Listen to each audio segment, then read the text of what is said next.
Mesdames, Mesdemoiselles, Messieurs, bonsoir et bienvenue à cette édition du journal sur la Télékin Malébo. Nous l'ouvrons par cette nouvelle qui est tombée comme un boom en pleine célébration du Jubilé d'or. La Banque mondiale a finalement levé l'option des données légaux à l'effacement de la dette de la République démocratique du Congo. Elle a affirmé l'atteinte du point d'achèvement de l'initiative PPTE, dont la conséquence est justement l'effacement d'une importante partie du stock de la dette. Cette annulation porte sur plus de 8 milliards de dollars américains de la dette extérieure de notre pays. Yannick Boeka y reviendra avec force et détails dans nos prochaines éditions. Passons maintenant à l'actualité qui a dominé la semaine. Ce qui paraissait aux yeux des uns comme une utopie s'est avéré enfin une réalité. Le roi des Belges, Albert II, est finalement arrivé à Kinshasa, accompagné de son épouse, la reine Paola, ont bel et bien foulé les sols congolais. C'était le lundi dernier. Le couple royal a passé 4 jours avec les Congolais et le 30 juin, il a été parmi les invités d'honneur de Joseph Kabila Kabange aux festivités marquant donc les cinquantenaires. Ici, nous vous prions de revivre son arrivée à l'aéroport international d'Ndjili. Lundi 28 juin 2010, aéroport international d'Ndjili. Nous sommes 16h30 heure locale, lorsque un avion Airbus A330 de l'armée belge se pose sur le tarmac. De l'intérieur débarque Albert II, roi des Belges, et son épouse, la reine Paola. Ils sont accueillis par le Premier ministre Adolphe Muzito, entouré de quelques personnalités du pays. Après les chauds poignées de main, direction le pavillon présidentiel, inauguré à la veille même de cette visite du roi.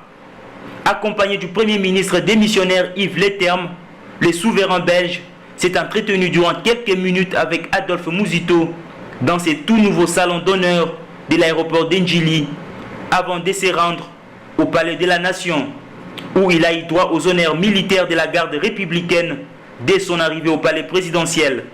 Ensuite, Joseph Kabila a conduit son hôte de marque pour cette prise de photos qui immortalise cet événement historique, avant de s'enfermer pour une tête-à-tête à huis clos qui aurait duré près de 45 minutes. Juste à quelques jours de cette visite royale, le président de la République a procédé par une série d'inaugurations de quelques bâtisses et endroits aménagés de la place. Question de bien recevoir les invités des marques attendus à Kinshasa. Nous vous proposons ici la place de la gare, aujourd'hui baptisée place du 30 juin, avec l'image qu'elle offre à ces jours. Suivez. Il a fallu attendre l'avènement de festivités du cinquantenaire pour que la capitale puisse retrouver sa plus belle robe.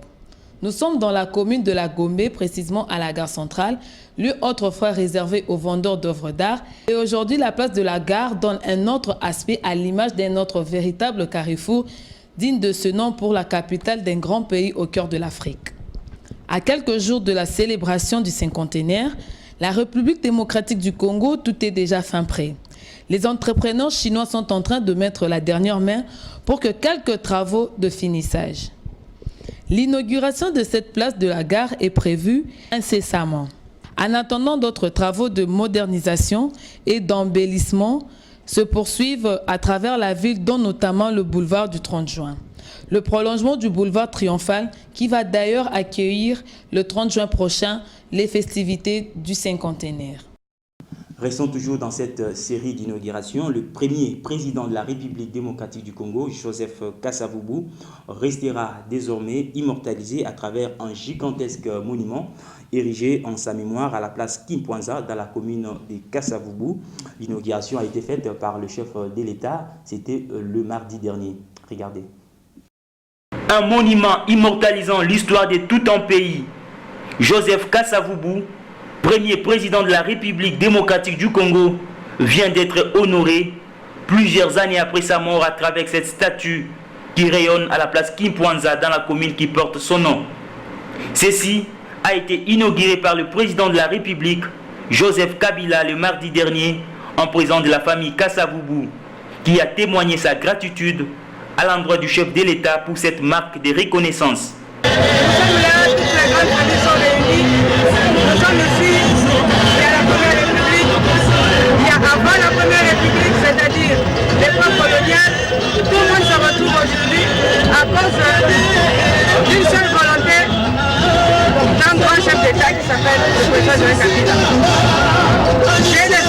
de joie que l'histoire, elle est vivante, que l'histoire ne doit pas être falsifiée. Il a suffi de la volonté du président Joseph Kabila pour que l'histoire remonte à la surface. Et nous devons marcher sur cette voie-là pour que nous soyons vers le progrès. Il faut rappeler que Joseph Kasavubu fut le premier bourgmestre de cette commune et quelques temps après, il sera élu à la tête du pays comme premier président de la République démocratique du Congo, poste qu'il occupera durant 5 ans avant de se faire déboulonner par le maréchal Mobutu en 1965. Depuis lors, son histoire est restée dans les oubliettes et aujourd'hui, le peuple congolais peut encore se souvenir de lui à travers ces gigantesques monuments qui resplendissent en plein cœur de la commune de Kasavubu. En tout cas, plus rien ne va à l'Office national des transports pendant que le pays s'apprêtait à célébrer les 50aires de l'indépendance à l'Office national des transports au Natra. Par contre, c'était la grogne et les grincements des dents des pensionnaires et tant d'autres personnes du 3e âge avaient assiégé le bâtiment abritant l'Office national des transports pour réclamer leur paiement. Reportage.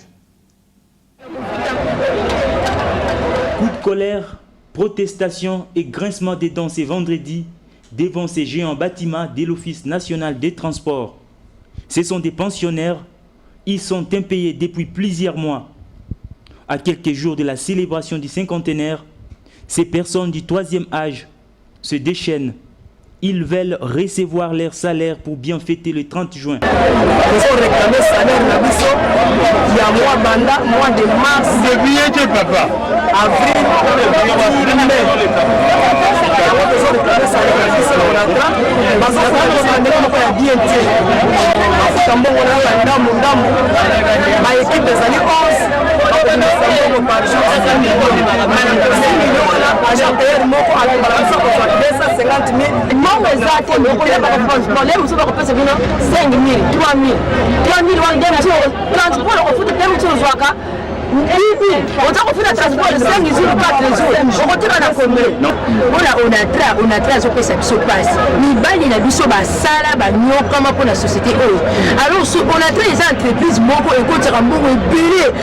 Transport et communication.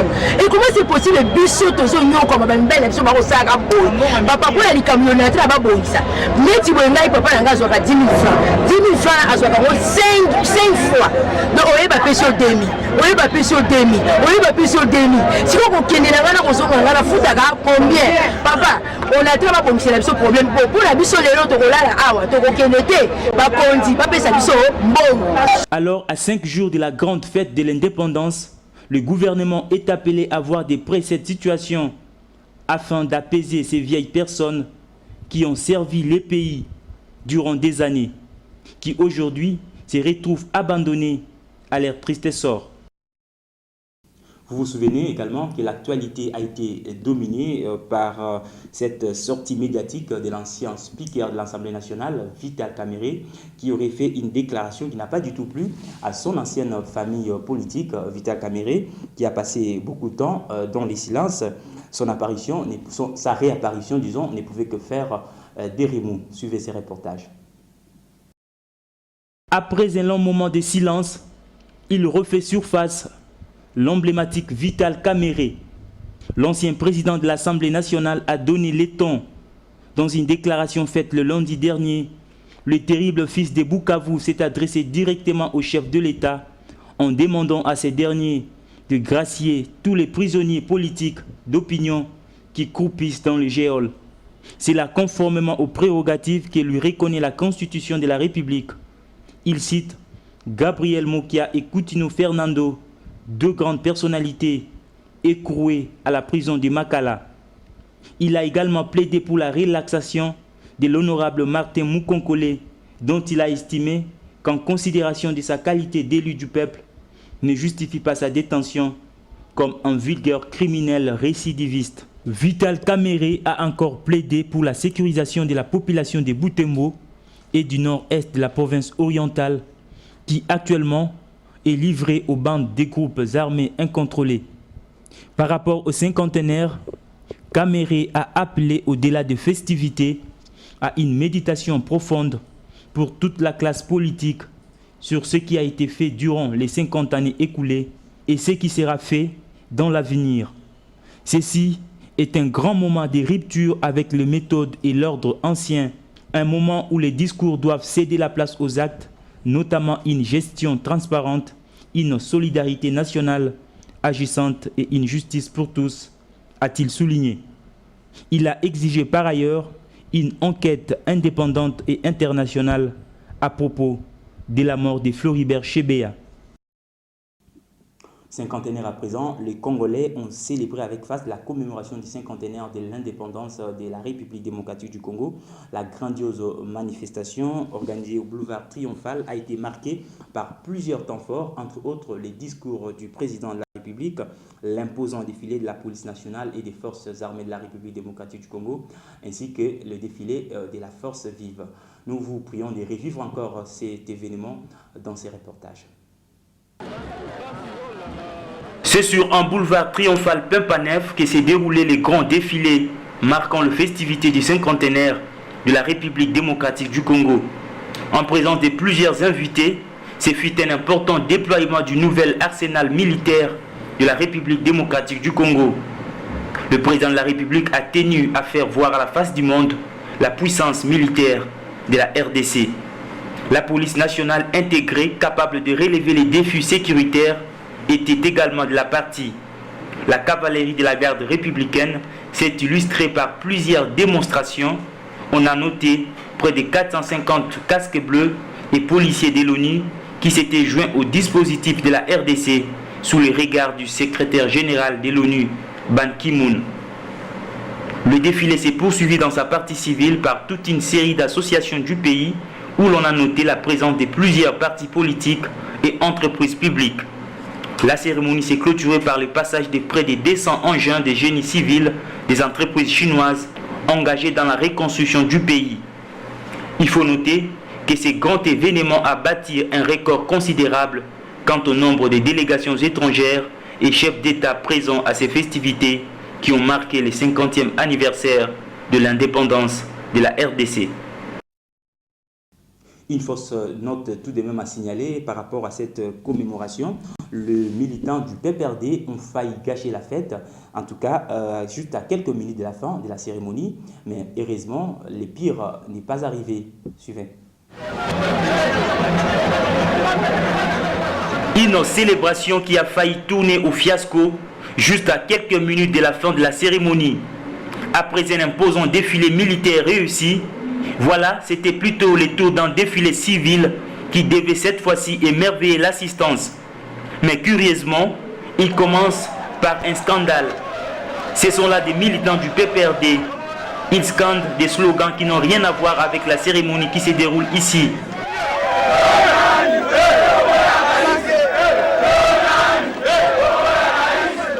Aussitôt, c'est toute une marche qui est perturbée. Croyant faire plaisir à leurs leaders, ces militants du PPRD ont failli gâcher la fête. Devant une dizaine de chefs d'État présents à cette cérémonie et tant d'autres invités, un tel comportement ne pouvait qu'essuyer l'image de la République. Alors que des questions continuaient à s'élever de partout, comment ces militants du PPRD en véritable Koulouna auraient pu déjouer les forces de sécurité et d'autres services spéciaux pour se livrer à un tel spectacle. Après les actes de vandalisme des militants du Palou au Palais du Peuple le mois dernier, qui se sont d'ailleurs mieux comportés ce 30 juin, c'est maintenant au tour du PPRD. Ces comportements doivent interpeller les autorités de cette formation politique en vue d'établir les responsabilités de ces débordements et sanctionner les coupables. Un autre désordre indescriptible constaté lors de cette manifestation, c'était bien ces cafouillages, disputes et précipitations autour de ces chaises en plastique entre militaires, policiers et civils. Véritable confusion. Chacun voulait emporter une chaise et c'est dans ces désordres que la journée commémorative du 30 juin s'est terminée. Cette journée a connu la présence de plusieurs hommes de Dieu qui ont soutenu ces festivités plusieurs jours avant, sous la recommandation de la Première Dame, vous le savez, et qui se sont dit satisfaits d'ailleurs du déroulement de ces festivités. À l'exemple du pasteur Barouti Kasongo Léonard de l'Assemblée chrétienne de Rigini. Suivez-les. Jamais une fête en République démocratique du Congo n'a suscité aussi tant d'engouement chez les Kinois comme la célébration du cinquantenaire. La réussite totale de cette cérémonie, on la doit à la prière. Voilà ce qui justifie la présence de plusieurs hommes de Dieu à cette célébration, entre autres le pasteur Barouti Kasongo, pasteur titulaire de l'Assemblée chrétienne de Rigini, qui estime pour sa part que Dieu doit avoir une place de choix avant toute chose pour espérer à une victoire. Regardez l'avenir en rose. Donc oublier le passé et changer de mentalité. C'est ça ce que je demande. Et on s'occupe aussi de Dieu, quoi. On ne peut pas bâtir une nation sans Dieu. Donc nous avons besoin de prier comme la Première Dame l'avait fait pour que nous puissions cette fois-ci être dans le conseil de ceux qui vont se développer, les nations qui vont se développer, comme la Corée du Sud, comme la Chine. Il y a des années, c'était des pays qui étaient sous-développés. Moi je pense que nous, les serviteurs de Dieu, on doit devenir vraiment conscients, on doit devenir sérieux plutôt, je voulais dire, pour considérer ce qu'on est en train de faire pour eux. La participation de ces grands hommes dédiés aux festivités du cinquantenaire augure un lendemain béni pour la RDC. Désormais, le pays fera une nouvelle marche avec Christ pour espérer enfin se libérer de son passé, lourd de tribulations. Avant de poursuivre cette édition, découvrons ensemble cette dépêche. Dans un communiqué publié le 29 juin dernier à Kinshasa, les organisations non gouvernementales, Reporters sans frontières et Journalistes en danger ont évalué les 50 ans de l'indépendance de la République démocratique du Congo dans les domaines de la presse. Pour les deux organisations, la situation de la liberté de la presse est alarmante dans ces pays, menacés de croupir en prison quand ils ne risquent pas leur vie. Les journalistes exerçant en République démocratique du Congo évolue dans un environnement extrêmement précaire. L'occasion est donnée de desserrer les taux pesant sur la libre information. La dépêche est signée Jean-François Julliard, secrétaire général des Reporters sans frontières.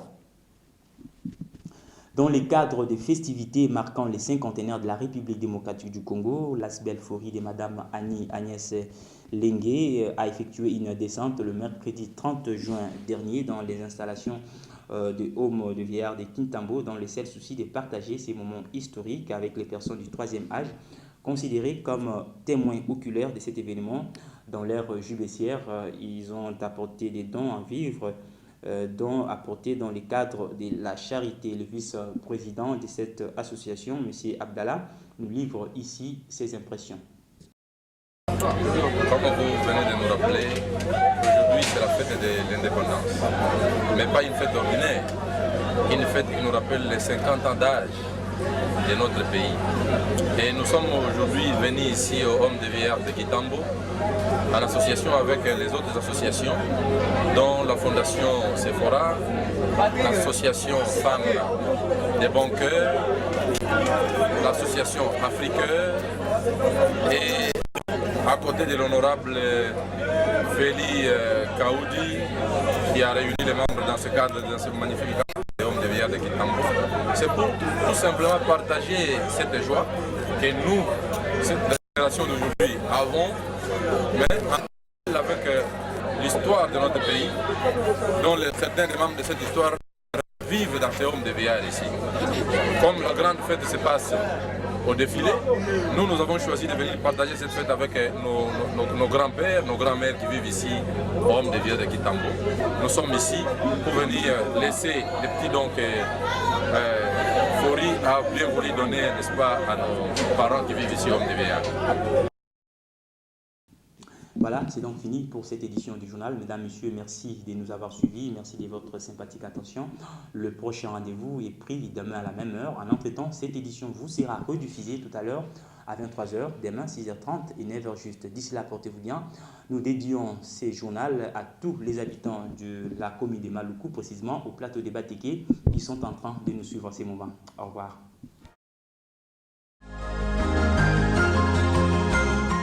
La confirmation du procès contre Jean-Pierre Bemba à la Cour pénale internationale et les obsèques de Floribert Chebeya, 2 titres majeurs à la une de la plupart des journaux parus ce matin dans la capitale. Pour les climats tempérés, triste 30 juin pour le MLC, car le procès de Jean-Pierre Bemba vient d'être confirmé. La CPI se déclare donc compétente de juger cette affaire. Le procès aura bel et bien ce 5 juillet 2010, conclut le journal. Pour sa part, Forum des As précise « Affaire Bemba, pas de renvoi à Bangui ». Le confrère indique que la Chambre de la première instance 3 de la Cour pénale internationale a rendu hier sa conclusion, rejetant la requête en irrecevabilité introduite en février 2010 par la défense du chairman du MLC. Dans un autre chapitre, les bi-hebdomadaires L'Horizon table la levée du corps et l'enterrement de Chebeya, 30 juin, une fête ensanglantée. Deuil, larmes, émotions ces matins pour les obsèques du directeur de la Voix des Sans-Voix. Abordant dans le même sens, les quotidiens La Prospérité nous informent que les rendez-vous est pris au stade Vélodrome de Kintambo. Pleurs et larmes aujourd'hui autour du corps de Chebeya. L'observateur de son côté nous précise que Floribert Chebeya sera inhumé demain samedi au cimetière d'Mbenseke Fouti, nouvelle cité. Pour clore ce chapitre, la référence plus annonce qu'au moment où l'on procède à la levée du corps de Floribert Chebeya, son épouse et plusieurs activistes des droits de l'homme à travers le monde n'exigent qu'une seule chose, c'est que justice soit faite. Deuxième carton rouge à Caméré, titre Africa News. Le confrère poursuit en disant qu'à la fois provocatrice et mensongère, pensent certains observateurs, les récentes déclarations de l'ex-speaker de l'Assemblée nationale ont agacé son ancienne famille politique. Bouclons par l'hebdo Les Devoirs qui s'interroge sur le bilan de Moïse Katumbi Chapwe après 4 ans de gestion de la province qui préfère. Ça n'est donc fini pour ce soir. Bonsoir.